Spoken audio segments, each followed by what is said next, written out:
buying movie tickets, Economics. going to restaurants. The big question mark is the GBA going to do exactly the same thing? Cash. Over the couple of COVID challenging years, many people actually, unfortunately, got mental illness. The worrying thing is not many people actually aware that they got mental problems. They think they're very mental healthy. And considering you are running your little department or the small SME or even the big organizations, as a leader, your mental health is very important in ensuring that the people working with you and those receiving the product and service of you will also be in a healthier mental way. So hopefully, with George, we will get more insight into how this. So join me to welcome George.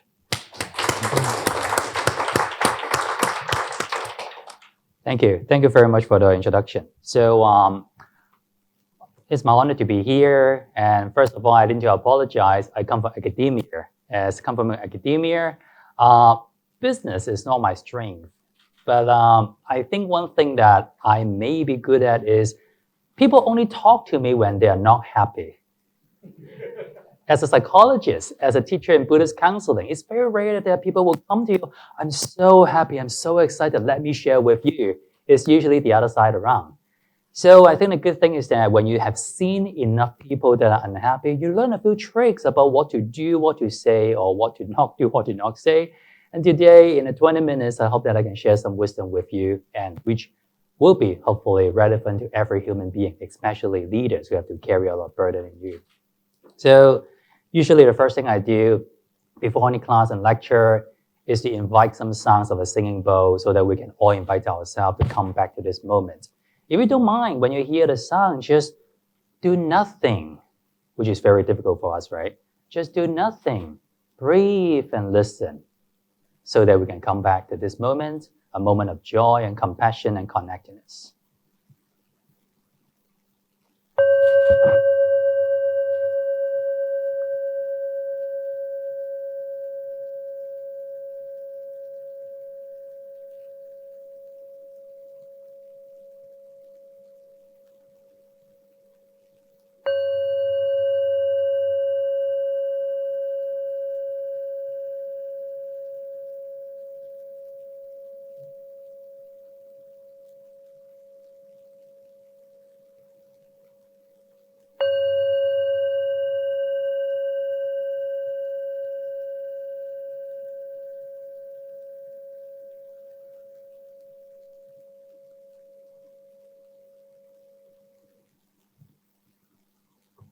So welcome back. Welcome back to now, to this moment. Well, have you ever thought about how do we suffer? Why do we suffer so much?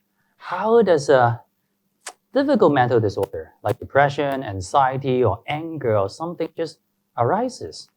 Do they come from nowhere and suddenly be there? Or there are different causes and conditions, different factors that give rise to one strong experience? In Buddhism, of course, we believe in it later. There must be a lot of different reasons that would give rise to certain kind of phenomenon. And yet, we usually just fixated in certain views, hyper-focusing on certain factors. We call it clinging, so that we don't see the whole picture. In a way, when we're able to see the whole picture, then where there is chaos, peace is no longer matter. Because in every moment, we can find a place to ground our mind. The first message I want to bring out is that whenever our mind is settled, it is home. So let me show you a picture. Today, the topic is peace in chaos. So when you look at this picture, beautiful Hong Kong, what do you see? How many people see chaos? How many people see peace? Okay, very good. So most of us see peace. That's very good. Like what you have known or learned before, or in psychology, we have taught in many years, especially in cognitive psychology, how we see the world is just an interpretation. For anything to happen, our interpretation actually creates a whole world. But the problem is we all have certain kind of inclination to prefer to see the world in a certain way. Psychology explains very well how we filter things, how we hyper-focus on things and make sense of things, create how we relate to things, how we think, how we feel, how we react. But the problem is psychology didn't explain quite of why. Like, why do we lean towards certain direction in seeing or feeling things in a certain way? And Buddhism will have some good answers. Well, another example, what do you see? Half glass of water. How many people would think is a half full? Oh, okay, half empty. Very good. The answer is not for looking for a model answer, what is the best. But any kind of thinking, any kind of processing is to observe how do we arrive at a conclusion. Because the process of arriving at a conclusion, it tells us what may be our inclination to be. Am I leaning towards more pessimistic? Am I leaning towards more like a happy, easy go around person? There's nothing right or wrong about that. But every time when we see the process of how we come to a conclusion, we can know when to stop, when to pause and think in different perspectives. Or else we would just use one inclination and repeat the same way of thinking, behaving, interpreting the world. So Buddhism is not about teaching people to think in a better way from my perspective, okay? It is about mental flexibility. Mental flexibility has to come from your understanding of self, your thinking processes, and your inclination, so that you know how do I incline to make the same decision again. For those of us who are easier to see half empty or chaos, maybe because our past experiences have shaped in a way to let us think in a less positive way. But it's not for anything bad. It's for protective reasons. It may be a defense mechanism. But as long as we are aware of that, we know that when can we stop and know that there's an entry point that we can think again. Well, perspective, right? Some people see a boat, some people see an island. There's no right or wrong. So let me give you a little bit hint in combining psychology and Buddhism to tell us about how our perspective gets formed. This is, the most difficult diagram for today, okay? Please bear with me. Yeah, like for academics, I don't know like for business world, but academics, we have one talent that get trained to do is we make simple things really complicated so that we look great. Okay, that's why I can do the whole book. Yeah, this is how we make money. This is the business academia, but don't tell people about that, except I'm being recorded. But anyway, so in the world, at least we can differentiate there's something outside and something inside. Anything in the world, including a table, a computer, the sun, our relationship, our body, everything in the world is actually based on different causes and conditions to build up and sustain a certain form. But it doesn't make any sense or doesn't do anything unless we, our consciousness, get in touch with that. When we have any sensory input, very quickly we'll form certain kind of perception. Perception is, like I said, interpretation. All our perception are based on our past experiences. So, for example, how many people like dogs or cats here? Oh, wow, full room of very compassionate people. Very good. Say like you guys are compassionate. So one thing you may do to own a dog or cat is to adopt animals, right? Say like if you adopted 2 cats, and then when they come to your home and then you want to feed them, before you feed them, you will do a gesture. Come on, come here. And then cat A saw the gesture and come and eat and play with you, like kind of like rub to you. Cat B see the same gesture, same external stimulus, but the cat gets scared and ran away. Why? Perception, interpretation, perception based on past experiences. Maybe cat A, when the cat was growing up or met the previous people when seeing gesture like that, is, oh, safe, kindness, food. Those are the perceptions coming up. So the perception influences behavior to go towards you. But cat B, the opposite, danger, threat, this guy is going to hit me, just like the other guy, something like that. So they ran away. So our perception determines the first contact point to paint our reality. But this is not it. Usually when we start to painting our reality, imagine it's a white paper. When you do a few brushes and have some color, we tend to conform. We tend to confirm what we think and finish the whole work. So in Buddhism, there's a simple formula. Why do we suffer? Do you know why do we suffer according to a Buddhist understanding? Because there's something called craving. We want something. When we want something, what do? We glue it into other internal, external thing and form the concept of I, so that we will see everything from an idiosyncratic, egocentric perspective. When that happens, the only thing that we are interested in is we want to use the external world to satisfy internal needs. So whenever there's some perception comes up, our ego or the I wake up and want to attach on the things, fulfill my needs. So I don't know if you have met some people when you first met them, they try very hard to tell you all their achievements. Oh, this is a new Maserati that I get, or I just moved to the peak, or I just joined an AMC membership, or HKJC, I rise up to a certain membership, all the things like that. You find out the whole conversation is not a conversation, it's a show. It's a show to use other people as certain kind of a mental food so that they can feed their ego. Is there anything wrong with that? Oh no, I do that all the time, you do that all the time, right? No, honestly, we do that many times that we are not aware of. But the problem is, the more we feed that kind of ego, the more we feed, same thing, anger, depression. When I'm depressed, I think about depressive things. I hyper-focus on things that make me depressed. When I'm angry, I will just hyper-focus on all my employees that irritate me and then pinpoint my anger to those people, right? It is a habit. The more we feed something, the more it grows. The more something grows, it becomes more solid. When we become something more solid, we believe it's real, so that it painted our whole reality. In Buddhism, one thing that we all have learned about is mindfulness, right? Mindfulness is about awareness. Do we actually know what is going on?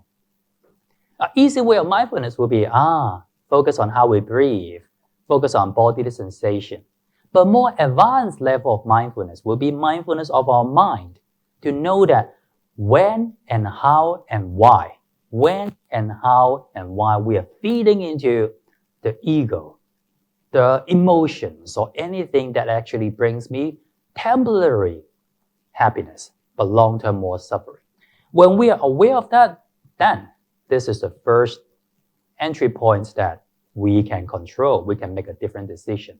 Again, coming back to the first idea, it's always about mental flexibility. It's not about judging ourselves or other people what is absolutely right or wrong. It's always about, can I pause in a moment and make a better choice so that the choice can lead to less suffering for ourselves and other people. So, just to conclude the first part, human decisions are selfish. Yes, in a way, we are all inclined in a certain perspective or self-will to satisfy our needs. So many decisions stem from an underlying selfish impulse to benefit ourselves at the expenses of others. But does that really make us happy? In long run, the more you feed something, the more it grows, and you will just keep finding things to feed it. So it doesn't make us ultimately happy. Well, another reason why we suffer, I would like to introduce you something even more academic, the Two-Arrow Sutra. Well, how many of you believe that life comes with suffering? Oh, okay, we are all in the same boat, okay? It doesn't mean that life is all about suffering, okay? It's about, can we accept or do we agree with the fact that when you live, there is some suffering that comes along. So when we believe that, this is actually the Buddhist rationale. One reason why we suffer so much is because we believe that we shouldn't suffer. When we have cancer, for example, the first question is, why me? I've been a good person, right? Or when something doesn't go well, I worked so hard, how come it didn't work, right? Yeah, I know, it's a very scary feeling, right? So the thing is, if we believe that life comes with suffering, then we can differentiate there are two types of suffering. The first type of suffering is something that is out of our control as long as you agree to live, as long as you live your life, there will be suffering that comes with. For example, physical pain, some emotional pain, unavoidable events in life, aging, sickness, dying, separation, some of the things we just cannot control. So the first suffering we come with is that by itself, it may not be too bad. For anything that happens, if we have no clinging, if we accept them as they are, if we see them as they are, maybe out of 10, the level of suffering is like 5, 6. But then if we don't accept that, what will happen? We are aggregating suffering by ourselves. Any suffering that it comes with life, the Buddha symbolized that, oh, when you leave, it's like you have been hit by arrow already. But if anyone has been hit by a arrow, there are two types of people with two types of reaction. The first type of person being hit by an arrow will be like, who did it? Oh, what is this made of? Is Germany? They're poison. What kind of poison is that? No, who did that? I'm so angry. No, it shouldn't happen. For all the whining, all the rejection, all the fabrications, the only thing that the person doesn't do is to try to pull out the arrow. So any kind of rejections, denial, resistance, unacceptance will be the second arrows, plural form, okay? Arrows. How that, from my perspective, continually distort the world, resist the world, fabricate reality, so that I mistakenly thought by doing that, I'm actually feeding my own needs. So that those are second type of suffering. So basically, the easiest way to talk about Buddhist wisdom, one of the way is, can we see and accept suffering as they are without too much rejection, with more understanding, with more kindness? Sometimes when we don't find peace in chaos, it's because we don't think it should be this way. Hong Kong shouldn't be like that. Economy shouldn't be like that. And part of that is to fulfill our inner needs, to feel secure, to feel that I'm right, to feel that I'm competent. Of course, there are other reasons, but we need to be genuinely honest to ourselves to know what are the self-serving reasons. And if we can superintend the self-serving reasons, we will suffer less. Well, let me give you another example. Okay, we're talking about views, right? Perspective determines whether we suffer or not. When we cling on to so much I view, we tend to suffer a lot, just like, any football fan here? Yeah. Anyone watch your Euro Cup? Yeah. I'm first of all, I need to apologize first that if I offend any Ronaldo friend. It's good that I don't come for business so that I don't need to be so scared, right? I perspective, I should be the one who win. Yes, I want my team to win, but I want the team to win because of me. So when you succeed, you are happy, you seek for, you yearn for more things to support your ego to succeed. If you don't succeed, you cry miserable, you blame yourself. But either way, it's still locked in the I perspective. So what is a we perspective? I guess you can guess. The we perspective, right, is us. I can pass the ball, I can help you win. It doesn't have to be me. So it's a more skillful, less burdened perspective because we can include all other people. It's a team playing. In the business world, I know that there are many models that talk more about we over I, a win-win situation. But the Buddhist perspective is actually the third perspective, the non-I. Can I sit outside of the playground, the football field, to observe what is actually going on? Can I flexibly go into different players' view to see the world differently? And essentially, ultimately, like there's no absolutely right or wrong. But then when I'm able to under different perspective, then we come back to the same point. Can I allow myself to make a decision that is the best for myself and other people? The best means bring less suffering or more sustainable happiness to myself and other people. And that decision, that view can be different in every moment. Every time we need to come back again. Every time we need to exercise the mental flexibility to see different people's view so that we may better idea about what to do in that specific moment. Well, let me bring you, the final part is to bring you a very interesting concept. I. We all believe that there is an I, right? We tend to believe that I exists, right? Very interesting. So if you say, George, if you say, I don't exist, then look at you. Who is talking? Who is saying fun things about Ronaldo and Messi, right? Who is eating? Who is thinking? Who is depressed? Who is anxious? Be mindful, be careful about that logic. Anyone has seen lightning? Yeah, thunderstorm, lightning? We have seen it, right? When there's lightning, anyone would think that, oh, Thor must be behind the clouds doing all the lightning. No one would think that, right? When we see AI, nowadays AI can do a lot of things. AI can talk, can think, can relate. Would anyone think there is a soul inside the AI that do all the things? No, we don't. But when we are talking, when we are behaving, when we are relating, there's an assumption, a presumption that we will believe there's an I there, and we firmly hold on to that I perspective to see the whole world. Just like if we take a selfie today and I send it back to you, who would be the first person you look at? Me? No? It's yourself, right? So it's an assumption that we are not aware of, and sometimes it's this assumption of I exist. It has to be a certain way. It should be a certain way to meet my needs that make us suffer. So finally, mind moment analysis. What do we do, right? Mind moment. Mind moment, for my definition, is pretty simple. Any time that you can pause at a moment, any time that you can pause, it can be as simple as suddenly all your thoughts stop, right? This is a mind moment. When your thought is able to stop, you kind of resume, you kind of like restart the whole process and you can think again. Well, to be honest, for all of you sitting here, I'm firmly believing in the fact that you guys are fully capable people, meaning that you have all the talent, all the things that you need to solve your problems. But why? Why do we get frustrated? Why do we sometimes feel like I'm a failure? It's because sometimes our mind is not under our control. It's not calm. It's not objective. We're irritated. We're disturbed. So what you need to learn perhaps is not more talent, more skills, because you have all that. All we need to learn maybe is to find a way to calm our mind so that we can use the best of our abilities and fulfill the best of our potentials. So being able to pause between chaos and a reaction is a mind moment. Then what do we do at a mind moment? So this is the what the book mainly talks about. There are 3 things that we can do. 3 action verbs. Note, know, and choose. All verb. All things that you can do. Note. Note is to notice, to be aware of what is going on now. We need to find a place that can ground our mind to pause at the moment and be able to sustainably focus on something so that all our thoughts, emotions can subside by focusing on one thing.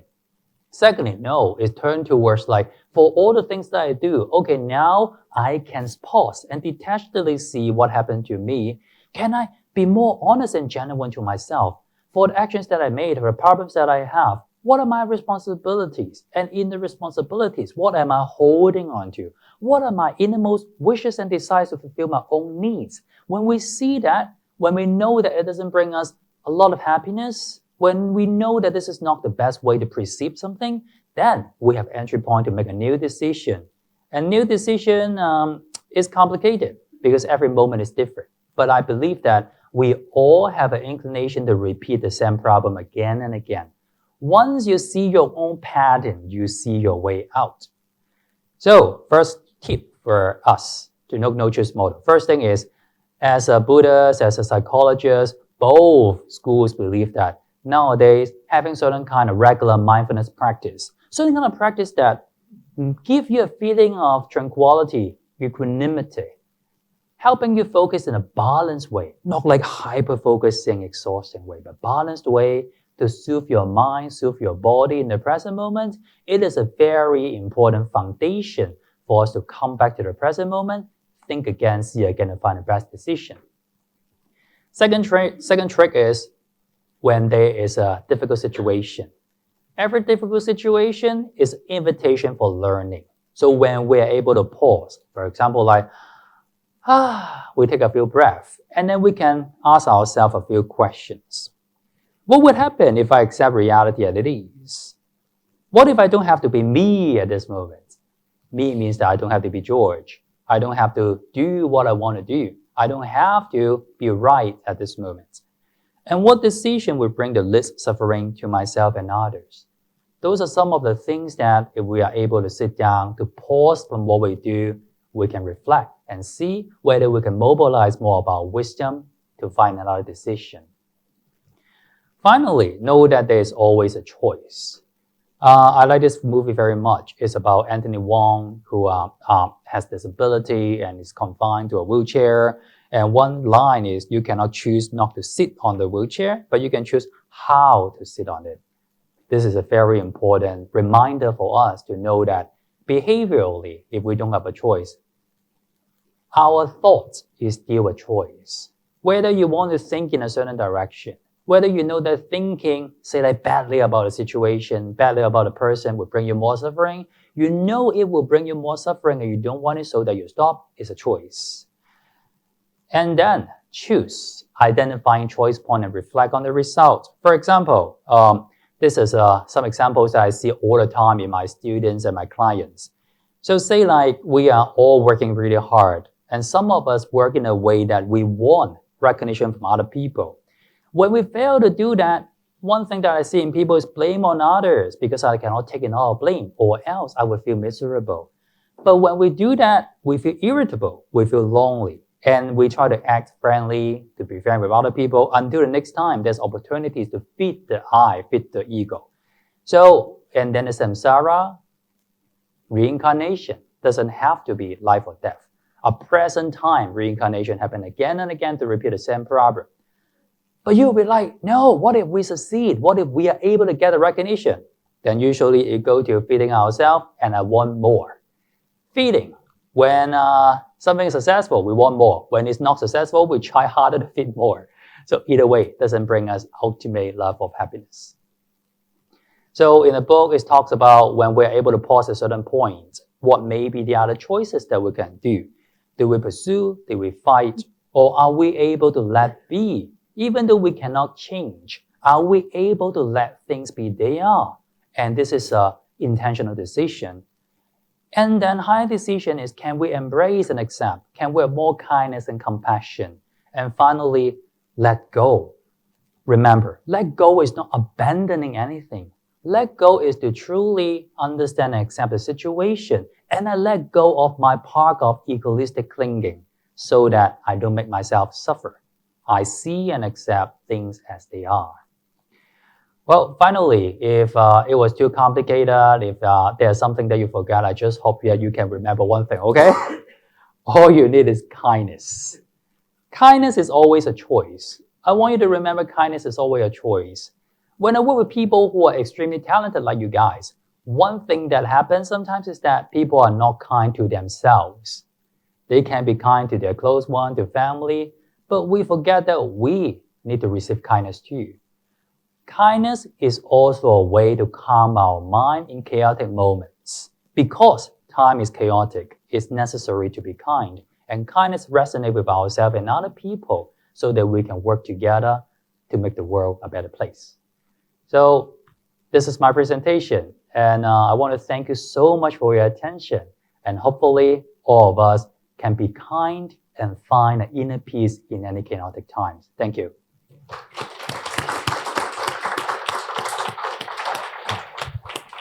Thank you very much, George. Thank you. Thank you for your kindness. Thank you. Thank you for your kindness. Thank you for your kindness of having me too. Very interesting that you shared about this I weed, and every day we are dealing with all these chaotic situations. Who am I? What am I doing here? You quoted Anthony Wong's, you cannot choose not to sit on the wheelchair, but the way how you choose it. It reminds me of Tom Cruise movie, Top Gun. He said, it's not about the plane, it's about the pilot. Because he's talking about an almost mission impossible. And Tom's crew are flying all these very aged and old planes, whereas the enemies have the state-of-the-art aircraft. So it's a young crew saying, there's no way that we can come back with all these crap sheets you're giving me to drive on. It's the pilot. So the pilot is I. So how would this I, as a pilot, get into situations of sitting on a wheelchair? It's you also who make the decision. So the I actually comes in very strongly. It's you who make the decision to how to sit on the wheelchair, then how to fly the plane. So yeah, We all inclined to think this way, right? Yes. This is a very philosophical discussion. Well, if I have free will, or if there is free will, does it have to be I? Does it have to be I have free will? Is there a possibility that, yes, at this moment I can control things, I can move my hands, I can think, but does it mean that there is something unchanging has to be there all the time? What is I? Does anyone think about what is I? What is it? We don't know what is it. We just know there's a subjective feeling that would assume we are there and we want to be there.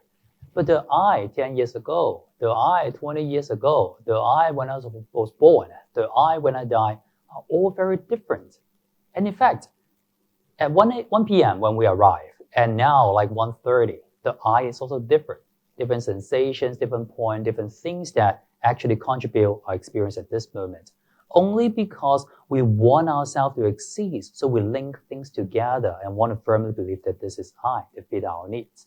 Doesn't mean that this is a bad thing. It means that we need to be aware and have some inquisitive doubts about, do I really exist this way? Because when we hold on to that existence, sometimes will bring us suffering. But you may ask, if I don't hold on to the existence, what do I do? What is the meaning of life, right? How many of you guys played video games before? Oh, thank you. I'm so afraid that I'm the only one who play video games.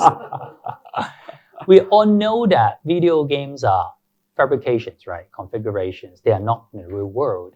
But then when we play it, we are very into the role, into the scenes, winning, losing, surviving, dying. All that become I. The thing is, life is all like playing video games. We don't need a VR. We have a VR over here. Then in the video games, does it mean that we don't do anything? We just fool around? No, we can still use anything that is like fabricated, that is like a movie, to cultivate our mind, to train our mind. So mind training, mind cultivation is the essence in Buddhist teaching. In a mundane or lively perspective will be, okay, all the things may be impermanent or fabricated, but can I use that as a tool to make myself a better person? Can I be more equanimous? Can I be more kind? Can I do better? Can I use all the things that can be disappointing to turn into some ways that to flourish, me to go to a better position? And by doing that, maybe one day we'll realize, oh, it doesn't have to be me. So the whole sequence will be for all the things we do in life. At the beginning, we want some pretty primitive form of desire to satisfy us, to find existence. What do Hong Kong people like? Good food, right? Luxury brands, or like club memberships and all that. We've thought that that will be something that brings us ultimate enjoyment. But at a certain point, you feel that it no longer makes us so much more enjoyable. And then we want a higher form of happiness. So that many people that I see, they make a lot of money, become very established, want to help other people. Compassion for others, helping the poor, or pursuing artistic things or writing brings me more joy. So Buddhism agree with that, like from lower desire to higher desire. And at one point you realize that, well, even the higher desire doesn't satisfy me as much. Then we can go even higher. Does it mean that feeding desire may not be as skillful or as sustainably happy as I think? So that's the point that you realize is that, or conclude that, there may not be an I, it doesn't have to be an I. We cannot skip the step. Now I can see the resemblance of George and Tom Cruise, because they are both good instructors in a way of using examples to lead us to think more about the bigger picture in that way. And in the Tom Cruise case, is helping them to think how they are going to survive. You're always helping us to think in a way how we can survive better. Maybe it's a good time for me to open to the floor for the audience to ask George any questions you might be in mind. Any questions? Yes, please, Willie. Yeah, thanks for sharing. May I be greedy and ask for two, in case no others? Well, I would like you to explain a bit what if I don't have to be me at this moment? I don't get this question. Yes. What if I don't have to be me? Then who do I become? Yes. That, Very good. Very that's good. I don't know. And then the other one is about the I view, we view, and the non-I view. Because I guess many here may have family, right? Yes. And from the family context, I, we, non-I, how do we apply that? Yes. Yeah. Very Thank good. you. But both are great questions. Well, that question of I don't have to be me is kind of a personal experience. First of all, we need to know who we are or how we usually become. George, someone with high expectation. I grew up in a family that my father is a medical doctor, and the only thing he approves is medical doctor. I used to joke around and say, well, do you think Li Ka-shing would be better than a regular medical doctor? And my family would, no, medical doctor is so much better. Than I don't understand and I don't agree. So that I end up growing up as someone who also look for recognition, have doubts about my competency, and do a lot of things to try to get people's approval. Until one point I realized is that it doesn't work. Because when I get it, I want more. If I don't get it, I just want to find more ways to get it. I mean, skipping all the frustration, all the hatred, and all those kind of things. So when I don't have to me means that when I suffer, I pause at the moment and visualize and imagine, okay, this is how George is usually like. Say like when there's a moment of, oh, you don't know what I'm talking about. There are some really good jokes that I think and you don't laugh or something like that, which is very common situation. Then I would pause and reflect, okay, if I don't have to be who I am, if I don't yearn for all the recognition, and if I just think about or feel what to do in this moment, then what will I do? You don't have to think what will be the next step, because when you are able to let down or not hold too much onto your habitual I, new answers will come. Or sometimes you don't have to do anything. And the second question is, can you ask the second one again? Yeah. Family context, I have two boys. I have an 8-year-old and 5.5. So peace in chaos is a daily thing for me. Yes, that's what I mean. It's a daily thing for me. Every day I have to practice peace in chaos. One of my roles is a Buddhist counselor and psychologist. One thing that I do, like I said, is to listen to people who are in suffering. Sometimes in really deep suffering, people cry, people whine, and all those kind of miserable experiences that sometimes they will pour at us. Yeah, you guys understand the feeling, right? When you talk to a person that the person wants to suicide, when you talk to a person who just experienced abuse or trauma, you don't feel comfortable. You have fear. You have doubts about yourself. You want to go away. You want to stop. You want to distract, right? Let me pour you a cup of tea, or like, oh, let's end our session. It's time, or something like that, right? The thing that I do is to try to focus on the person, focus on their feelings. Look at how they are expressing it. Feel the feeling. Visualize how is it like in their world, and feel their suffering. Whenever I'm able to feel their suffering, I let go of who I am and what do I need and whether I need this person to confirm myself or give me recognition. I just want to be there so that the person will suffer less. When we are having our love and compassion to our family, the only thing we know is their well-being. It's not about what I want to contribute to myself. So this is the first thing. The second thing is, of course, it needs to be a balance. I'm not saying that having I is a bad thing at least at this point. We are also requiring ourselves to be frank, to be genuine about our needs and communicate more skillfully with our family so that we both can meet our needs. But it has to be moments of unconditional love for them. And those unconditional love are non-I. Thank you. Did you have a question? Yeah. So part of the discussion was about perspective. However, there are some sufferings which are more fundamental, such as being hit with an actual arrow, or hunger, or physical injury, or loss of family members. Yes. So, of course, perspectives are part of the problem, but there are many aspects of which are undeniably very physically and Yes. emotionally traumatizing. So what's our coping mechanism or approach to those things? You're physically hungry right now. Yes. I can't really imagine and that's not Yes. going to solve my problem. Yes. Yes. So, yes. Yes. Can you speak a little bit on that, please? Thank That's you. a great question. If we are physically hungry now, I think the practice should be eat some food first. Because we need to be realistic. We need to know that in our decisions in life, sometimes we just need something. Sometimes when we push ourselves to do something that is harmful, it's not training our mind, it's just torturing our mind and body. But there are situations that we cannot avoid, like you said. Physical illness, trauma, or physically hit by an arrow. If you don't mind me sharing, I actually lost my mother at the end of last year. And then it has been 6 months, but I feel like there's always a wound there.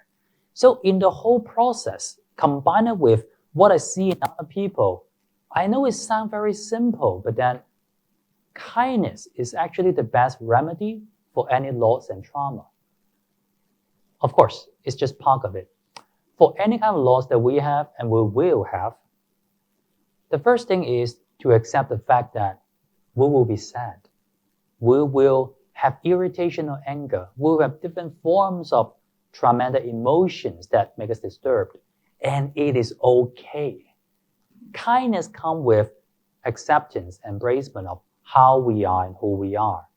For example, one thing that I find myself do at that time is that I force myself to perform the same way that I used to perform.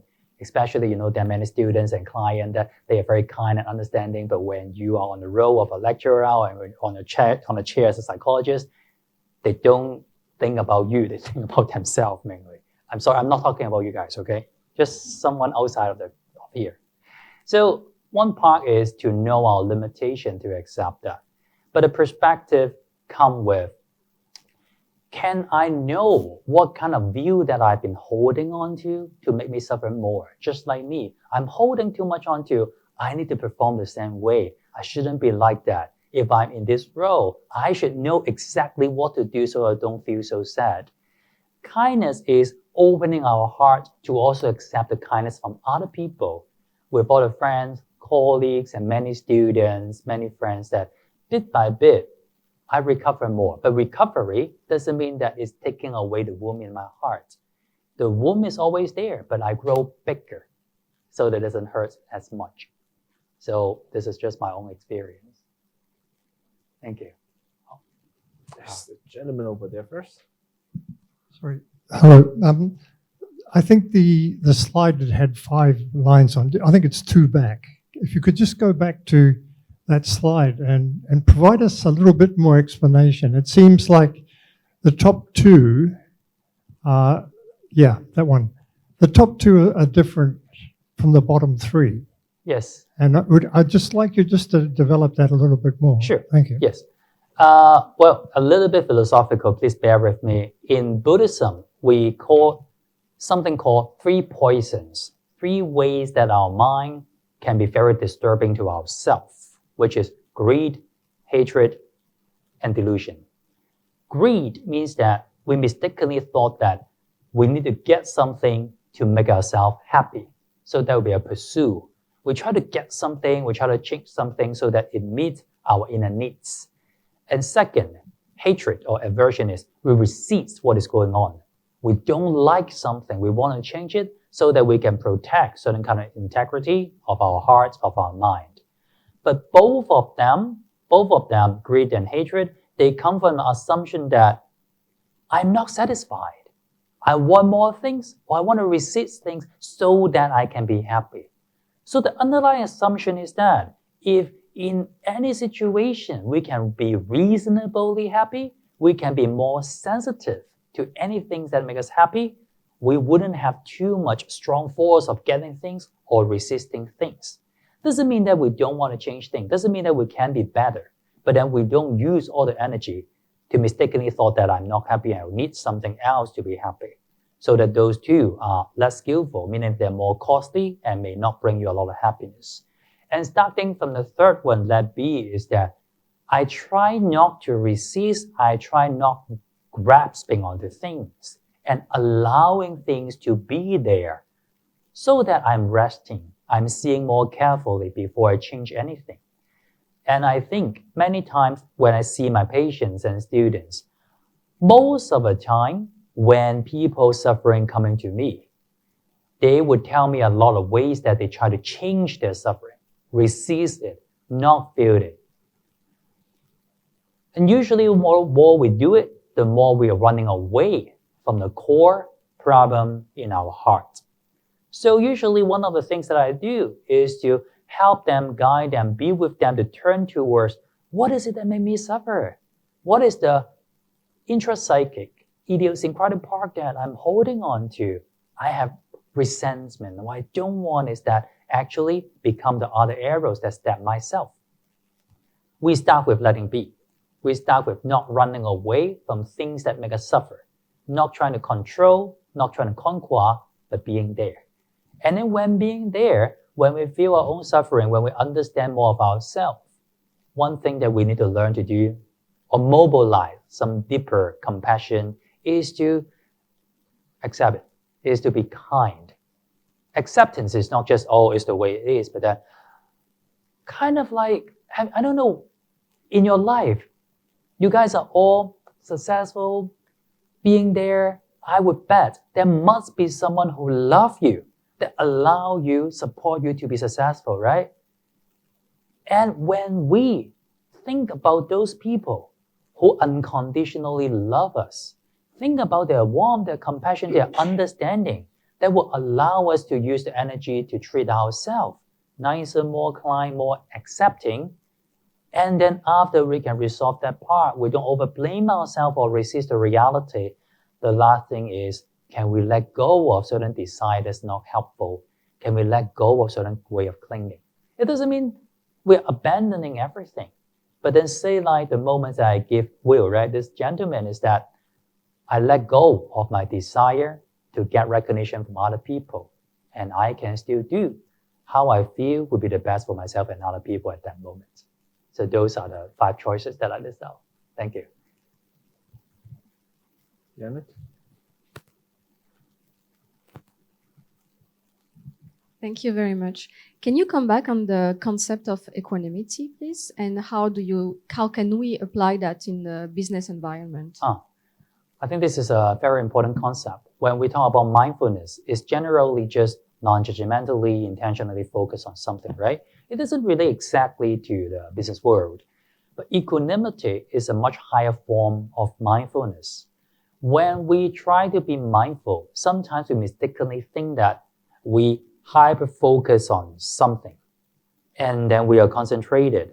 Just like when we're working, when we are writing, when we're having a meeting or watching a movie, we are hyper-focusing. But equanimity is actually a balance of body and mind. No matter how strong I hold this thing to be, it may not be totally settled until I'm able to put it down, and then it's settled. So the feeling is kind of like when we're able to put down our body and mind and be settled and balanced, that will be an equanimous feeling. So in business world, there are many things that happen that, of course, I don't know. I just know my little business or like other research and all the things. But one thing I know is it's all about human relationship. It's also about decision makings, a lot of decision makings and human relationships. When we are not mindful, it means that, coming back to earlier points, we usually just use the situation and other people to fulfill our needs, which may not be very sustainable. In situations that you're irritated, you are angry, you are upset, one thing that we can do is to find back that balance. It can be as quick as taking a few breaths silently. It can be distracting ourselves. It can be reminding ourselves, like, what would be the best thing? Acknowledging our bodily sensations, acknowledging our mind, acknowledging the emotions, and come back to this moment and think about what to do. That will be one of the ways to apply the mindfulness or equanimity in business world. But I actually think it can be much more than that. Another implication of equanimity is the balance can be a way of non-differentiating. or a way of respecting other people are the same as us. So many times that when we sit in a position, we see other people as different, more inferior or more superior. That kind of view divide us away and prevent us from feeling the suffering of the other person. Have you ever had any situation that someone irritates you, make you really angry, and you just want the person to be gone or die, right? Yeah? No? Okay, you guys are kind people, so only happened to me, okay? Most of the time, we are hyper-focusing on our own suffering instead of knowing that person's perspective. Equanimity have an implication of, can we go outside of our shoes to feel and see the suffering of the other person? When we are able to do that, we open up our mind to observe a lot more data points, to know what may be different causes and conditions, or to know and see, oh, this is how the person are. It may not be even personal. So from calming our mind, to use that mind to understand different perspectives, I would think there will be some implications of equanimity. With that, thank you very much, George. Time is up. We have to let our audience go back to work and face peace or chaos. But thanks for the very insightful sharing. I hope that our audience will pick up something and would have to change how they see the I-we and the non-I outside the real world of commercial operations. So with that, thank you once again. Thank you very much. Buying movie tickets, Economics. going to restaurants. Big question is the GBA going to do exactly the same thing? Cash.